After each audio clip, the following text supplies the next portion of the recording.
Di mana titik tidak masuk akalnya? Di mana titik tidak masuk akalnya? Aksara film maksudnya. Azab mah cuma omongan kosong.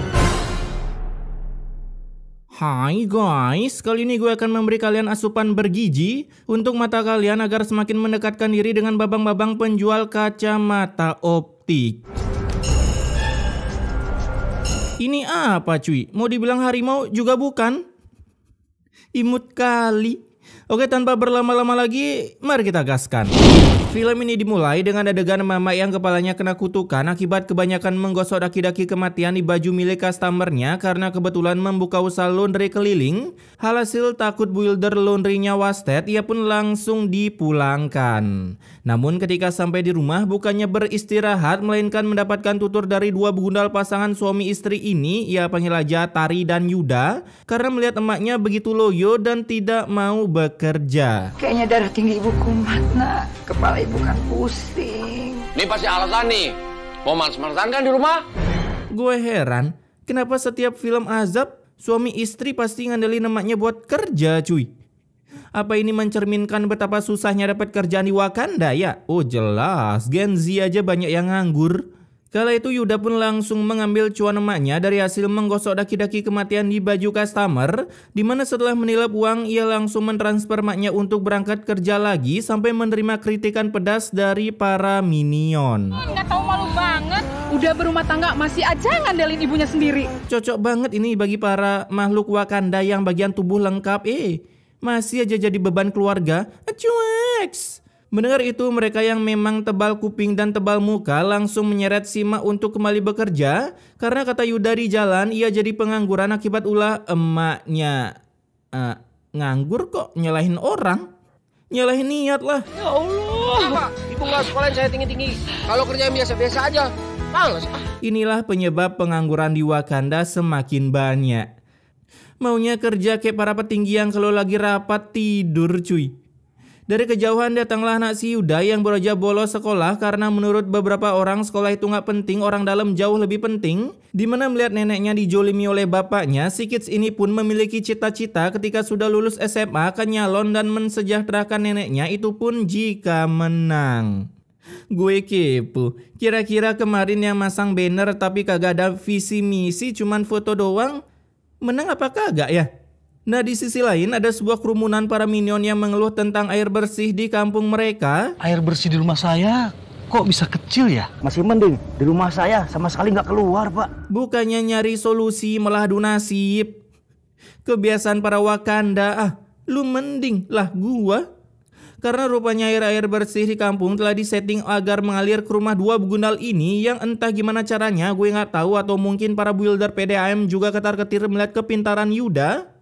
Diam jadi pengangguran bergerak membuka loker. Di sana para minion pun berdatangan menanyakan air bersih di rumah Yuda ngalir atau enggak, dan mengetahui air di rumah Yuda ngalir deres seperti tunjangan-tunjangan para.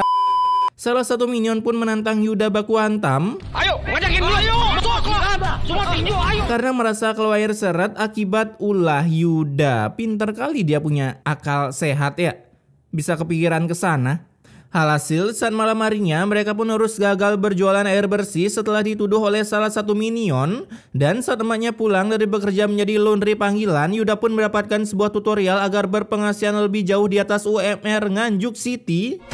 Nah, saya akan kirim ibu jadi TKW nih. Tapi tentunya sang cucu menolak, ya panggil aja Dara. Bahkan sempat ingin menggantikan neneknya menjadi builder TKW setelah dirinya lulus sekolah dengan syarat menjadi TKW di Kamboja. Kekuatan kakek Zeus. OTW jadi bandar judol kalau di Kamboja. Gue heran selebgram yang promosiin situs gacor parah kenapa nggak ditangkap-tangkap sih? Enak gue liatnya sok-sokan seleb modal dapat endorse judol.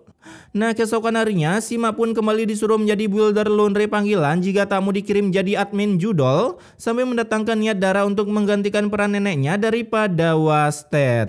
Biar aku aja yang ganti nenek kerja. Oh, kamu mau kerja terus nenek yang sekolah gitu? Ya nggak gitu juga bang. Jadinya daripada banyak bacot di rumah, Sima pun terpaksa harus menjadi builder laundry panggilan lagi ke rumah-rumah meskipun berujung kepalanya kena kutukan dan tershoot down hampir menuju ke wallpaper lumba-lumba. Karena dengan kepintaran majikannya, ia malah memilih dokter yaitu bapak ini. Biasanya jadi minion tukang marah-marah, sekarang udah jadi dokter cuy. Udah naik derajatnya. Tapi tak berselang lama, datanglah dua begundal ini yang bukannya takut kehilangan mesin penghasil cuan dalam rumahnya, melainkan... Aduh. Ngapain sih di sini? Ya, ibu tuh pulang aja. Ya, nggak usah manja bu. Ayo bu, nggak usah manja deh bu. Ayo pulang. Orang sakit disuruh pulang. Ini gue kepo cara si Mak nyeleksi menantu dulu gimana sih? Si Mak pun saat itu langsung dipaksa pulang pergi dari ruang UKS mengingat BPJS tak jadi gratis karena squad yang menggratiskannya kalah. Cueks. Terlebih lagi ketika berada di rumah, si Mak lagi-lagi kena makian oleh anaknya yang disuruh ngelepas titel nganggurnya tapi nggak mau. Saya mau kerja kalau gajinya gede. Terus kerjanya nggak capek-capek, mau. Ya, telat kemarin kenapa nggak nyalon aja bang? Gede tuh gajinya. Ya, jadi panitia KPPS maksudnya. Dari luar datanglah Dara yang memberi nasihat untuk kedua orang tuanya dengan kata-kata, ini bocah tahu tata krama nggak sih? Nenek sampai sakit gini kan gara-gara kalian gak mau kerja. Kalian nggak tuh ngomong sama orang tua, udah kayak sama teman kerja kelompok aja cuy. Mendengar tutur dari anaknya yang tak bisa membedakan mana orang tua mana teman, Dara pun diberi tugas untuk mengurus neneknya yang suka sakit-sakitan entah spare part apanya yang rusak. Sedangkan dua begundal ini mulai merencanakan sebuah tutorial mencari cuan hanya bermodalkan orang tua yang sakit-sakitan. Bahkan kameramen pun tak bisa mendengar rencana apa yang mereka buat. Giliran suara dalam hati bisa ketangkep, giliran bisik-bisik kagak bisa ketangkep. Di hari itu juga dua begundal ini pun mulai menyebar info hoaks kepada penduduk Wakanda yang memang mudah ketipu khususnya para orang tua. Apalagi mama Facebook, gampang banget ngasih berita hoaks. Dan bukannya mendapatkan bantuan yang ada, aduh. Kalian kerja dong. Jangan paksa ibunya untuk kerja begini. Niat minta sumbangan bansos malah dikasih sumbangan motivasi. Namun setelah mendengar dua begundal ini akan tobat jika maknya udah sembuh sekaligus melepas titel nganggurnya, para minion pun seketika bersatu membentuk sebuah link kitabisa.com tapi ini lebih versi primitifnya. Sumbangan dana kesehatan Ibu Lastri. Dikira cuma Mak Yuda doang kali ya yang sakit di kampung. Tidak mencerminkan rakyat Wakanda cuy. Karena biasanya yang gini-gini tuh diam di lampu merah. Buset, nyumbang apaan itu rame bener yang ngasih. Hasil dari hasil kerja keras minion ini terkumpullah uang senilai 5 juta rupiah. Dalam satu hari 5 juta rupiah, bayangkan kalau sebulan udah bisa DP Pajero itu kayak panitia KPPS. Dimana dengan uang-uang tersebut Yuda pun bilang ke maknya kalau ya udah dapat sumbangan dari warga agar bisa mentransfer maknya ke rumah sakit di kota. Tapi ketika tahu Skin Legend Nana akan rilis, niat Yuda pun seketika berubah. Kalian mengobatin ibu di sini ya? Enggak. Karena ia meninggalkan emaknya di samping jalan, menyuruhnya melakukan sebuah job yang begitu easy peasy. Ibu di sini ngemis aja. Tinggallah FK sambil nada tangan. Kurang gampang apa lagi hidup itu? Beberapa jam setelah meninggalkan emaknya meminta rejeki, si Mak pun udah mengumpulkan uang sebanyak ini. Widih, jarang-jarang ada orang ngemis sejam udah segini. Sehingga menemukan sebuah job yang cocok untuk emaknya, tak susah-susah menyikat daki-daki yang menempel di baju. Dua begundal ini pun mengancam emaknya untuk melakukan job itu tiap hari dan jangan bilang ke siapapun jika tamu nyawanya kembali ke wallpaper lumba-lumba include dengan background Windows yang tershutdown. Nah, malam harinya sepulang ngemis, Dara yang tak tahu neneknya punya kerjaan baru, ia pun menanyakan keadaan neneknya yang udah sembuh atau belum dari penyakit tekanan darah tingginya. Ya elah, cuman tensi naik doang harus ke rumah sakit di kota. Apotek belum ditemukan kah di sini? Mendengar pertanyaan cucunya, si maknya bisa berbicara melalui uluatinya yang kejatuhan mic clip on. Aku nggak bisa bilang ke cucuku. Sebab ia telah dibungkam oleh anak-anaknya, tak bisa mengatakan hal yang sejujur-jujurnya. Kemudian keesokan harinya, si Mak kembali mengcosplay menjadi peminta giveaway di wilayah kota Nganjuk City meskipun udah menolak berkali-kali. Namun beruntung ketika dua begundal ini pergi, datanglah seorang minion yang satu kampung dengan si emak. Kok pengemis itu mirip sama Bu Lastri ya? Aku mau nyamperin, aku lagi buru-buru, lagi dikejar waktu. Buset dah, buru-buru kagak ada 5 menit loh bang buat nyamperin. Si minion yang buru-buru, ia pun langsung pulang menuju rumah Dara dan bilang kalau neneknya mendapatkan loker sebagai pengemis di kota Nganjuk. Tapi Dara bukannya kaget, yang ada ia malah tak percaya sebab neneknya memiliki skill menggosok daki-daki yang menempel di baju, bukan orang yang tak memiliki skill sehingga terpaksa bekerja sebagai pengemis. Pengemis lebih ke orang males aja sih, bukan orang yang gak punya skill. Malam harinya Dara pun mulai menginterview neneknya. Nenek gak apa-apa kan, Nek? Bukannya makin sehat, tapi malah makin pucat. Pakai nanya udah tahu makin pucat ya artinya sakit lah. Namun lagi-lagi si nenek hanya bisa membisu sebab mic clip-on-nya belum dikeluarkan dari dalam tubuhnya. Dimana untuk menutupi kebegunalan Yuda, datanglah Tari untuk mengalihkan pembicaraan mereka. Ya meski Dara doang yang bicara, neneknya bisu. Hingga membuat Dara jadi curiga dan memutuskan untuk diam-diam pergi ke kota Nganjuk untuk memastikan kebenarannya. Mantap, kota luas gitu. Dia mau nyari neneknya di mana cuy? Keesokan harinya saat si Mak ditransfer kembali di tempat biasa nongki. Bang, gak usah nengok-nengok, oi. Dari depan nge-spotlah Dara yang entah gimana caranya bisa tahu keberadaan neneknya. Tapi yang pasti ia berhasil memergoki kebegunalan orang tuanya selama ini.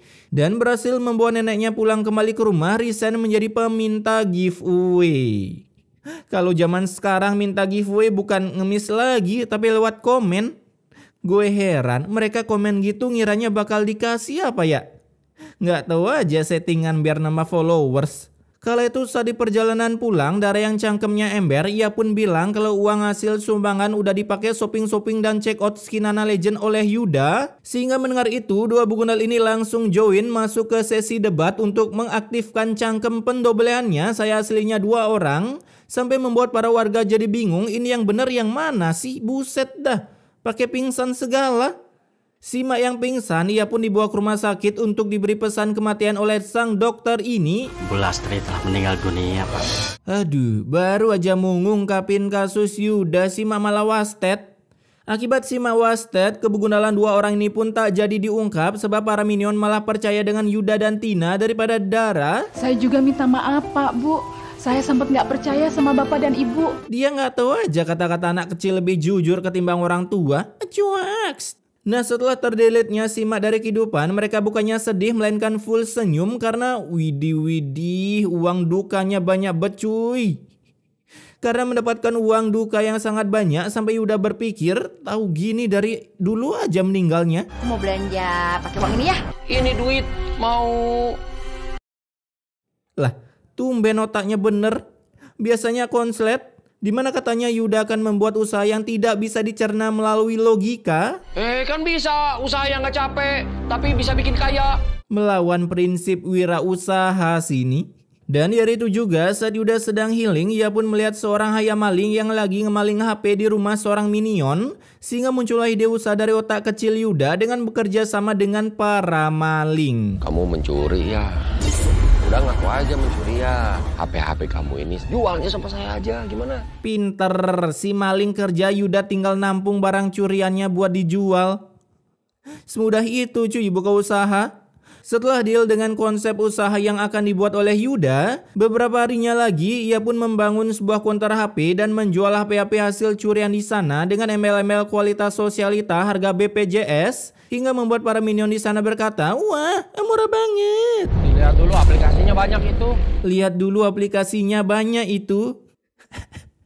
Aplikasi tinggal download, woi. Ini kalau minion deal cuman karena aplikasinya banyak, aduh. Parah sih. A few moments later. Kalau gitu, saya jadi deh beli HP-nya. Dah lah. Di sana belum mengenal apa itu Play Store cuy. Mereka download aplikasi modal ketik di Google kayaknya. Selesai berjualan, Yuda pun didatangi oleh hayam maling untuk menyerahkan hasil curiannya yang begitu banyak. Buset dah. Nyuri HP di mana bang? Di konternya langsung kah? Hasil saat berjualan, Yuda pun diserbu oleh para warga yang butuh HP buat slip kolan sekaligus mabar FF. Bahkan ketika berjualan, hayam malingnya kembali memberikan Yuda HP curian untuk dijual kembali. Ya elah bang, itu iPhone bang. Rugi juga kalau dicuri ujung-ujungnya jadi HP mainan. Nah beberapa hari berjualan hanya bermodalkan jual HP curian, Yuda pun sudah bisa membeli rumah segede gaban ini. Sampai memberi anaknya sebuah kesempatan apapun yang diminta akan dibelikan katanya. Lu pada kalau ditawarin gini, lu pada minta apa guys kira-kira? Bahkan baru aja beli rumah baru, bisa-bisanya si Yuda langsung mencekotkan tanah lagi di sekitaran kota Nganjuk City, hitung-hitung pakai investasi dikala mereka berhasil keciduk jualan HP curian. Sumpah, dari sekian film azab, cuman ini usaha GB dosa paling masuk logika dan gampang diterapin cuy. Kalau kemarin jualan ayam tiren ya, pasti kecium dong sama baunya. Lah, ini HP bekas. Kala itu saat pulang, mereka pun mendengar sebuah percakapan akan dilakukan ajang pemilihan kepala desa di kampung sana. Sehingga mendengar itu, apa coba aja, calonin diri jadi kades. Hidup kita lebih mapan sama enak. Biar hidup kita mapan dan tambah enak. Kalian tahu sendirilah ya arahnya kemana. Melihat ada peluang untuk menjadi tikus berdasi, hari itu juga si Yuda langsung mencalonkan diri sebagai calon kades. Di mana Tari pun mulai menyebar brosur-brosur foto Yuda tanpa visi dan misi, karena visi dan misinya disebarkan melalui promosi lewat cangkem Tari. Suami saya akan lebih memperhatikan warganya. Asik, orang nyalon juga sama semua kata-katanya. Kalau sampai menang nih, jalannya. Widih, kalau di Konoha kita menyebutnya dengan serangan fajar. Bahkan Yuda pun tiba-tiba merubah skinnya agar para warga kampung mengira Yuda orangnya takwa dengan Tuhan dan rajin sholat. Politik identitas cuy. Sekaligus menyumbangkan alat generator yang bisa menyala ketika PLN sedang ngambek. Nah, di sisi lain ada saingan Yuda yaitu Amir yang sedang berburu suara ke para warga kampung dengan menyatakan visi misinya, sampai membuat para warga seketika memberikan suaranya untuk Amir ketika mengetahui Amir akan menggiveaway-kan mereka masing-masing akun Mythic Glory, mengingat seluruh warga di kampung ini terkenal dengan keepikannya. Kamu itu jangan so yakin akan memenangkan pemilihan ini. Lebih baik kamu mundur aja. Yang satu outfitnya pakai peci rapi. Yang satunya kayak pengusaha. Seperti paslon. Canda gue mah, udah lewat pemilu masih aja ngomongin kekalahan. Singkat cerita, ketika hari pemilihan, panitia pun mengumumkan siapa yang pantas jadi kepala desa dan tahta itu jatuh kepada Bapak Hasan. Sampai membuat Yuda emosi karena telah kalah dengan Amir akibat lupa tadi pagi menerapkan teknik serangan fajar. Ayo ngaku, siapa nih yang dapat serangan fajar? Saya yakin Hasan pasti sudah mencurangi suaranya ini. Iya nih, Pak Yudi gak mau nerima kekalahannya. Kagak nerima kekalahan kayak siapa tuts? Diajak meet and greet sikapnya dingin. Hari itu juga karena kekalahan Yuda, ia pun jadi frustasi sampai menutup akses jalan kampung yang udah ia bangun saat masa-masa mendekatkan diri ke para warga, sampai membuat warga yang hendak ke rumah sakit jadi terhambat akses jalannya, dan akhirnya warga yang sakit itu pun mengwastetkan dirinya di perjalanan. Pak tolong jalannya cepet, Pak. Maaf Bu, Pak Dodi sudah meninggal. Buset, sakit apaan itu si bapak, batuk doang langsung meninggal. Merasa tak terima dengan perbuatan Yuda, dua minion ini langsung melapor ke sang kades yang baru, sehingga Amir langsung OTW ke rumah Yuda untuk membantu para warga yang kesusahan. Tolong kamu buka kawat pagar berduri dari tanah kamu. Akses jalan di tanah Yuda, ya suka-suka dia dong sebenarnya, mau ngasih jalan atau kagak lah, dia maksa. Tapi Yuda yang tak terima ketika hari udah berganti skin, ia pun langsung datang ke rumah Amir dengan kostum ayam malingnya dan langsung menggedik cangkem Amir sampai Amir pun mati suri. Ya Allah, Mas Hasan, tolong! Ada apa Bu? Pakai nanya ada apa, itu Amir rebahan santuy segede gaban kagak dilihat. Nah, si Amir yang ditransfer ke rumah sakit, dokter pun mengabari kalau Amir udah wasted karena pendarahan di otaknya. Perasaan Yuda mukul cangkemnya dah, bukan kepala. Kok bisa wasted? Di sisi lain, pasukan Pak Pol pun datang ke rumah Yuda untuk menggerebek transaksi ilegal dalam pencurian HP yang dilakukan Hayam maling ini. Tapi sayangnya Yuda dan Tari berhasil kabur setelah menerapkan tutorial tidak manuakal ini. Kenapa orang tua saya ditangkap, Pak? Lemes amat, Pak. Gampang kali cuy lolos dari tangkapan polisi. Dalam perjalanannya, dua begundal ini pun tak sengaja menabrak pagar berduri yang ia bikin sendiri, sampai petir pun menambah pagar itu menjadi pagar listrik. Hingga akhirnya mereka wasted dalam keadaan kaku. Sepertinya mereka kesebar petir, Pak. Bapak kok kesebar? Kesambar, Bambang, kesambar. Nah singkat waktu karena mata gue udah terlalu capek streaming film ini, kita langsung saja ke adegan ketika dua begundal ini akan dimakamkan. Dimana saat di jalan, Supra Koperasi pun menerobos rombongan hingga membuat salah satu keranda berjalan sendiri ke kuburan. Bahkan yang membagongkan di sini, tapi banyak minyak Pak Ustadz. Bahaya, pasti licin jalannya. warganya ditembakin api dong, tapi kagak kenapa-kenapa. Setelah semua kemanu akalan ini dan keranda satunya udah berhasil ketemu nyungsep di semak-semak. Lah, kok bisa ya jalanan datar tapi kerandanya jalan sampai sini? Mereka pun akhirnya bisa sampai di pemakaman, tapi saat membuka keranda Yuda, ternyata jenazah Yuda tiba-tiba berflikar menuju hutan dan berhasil ditemukan masuk ke dalam sarang manusia harimau. Beruntung para minion yang cerdas ini berhasil mengusir harimau dengan tutorial seperti ini. Saya bawa ayam nih Pak, buat mancing harimau itu pergi. Wah, real banget guys. Itu CGI atau bukan sih? Apa jangan-jangan itu Babang Randy yang lagi berubah jadi wujud yang sebenarnya? Enggak, canda bang, takut digedik gue nanti.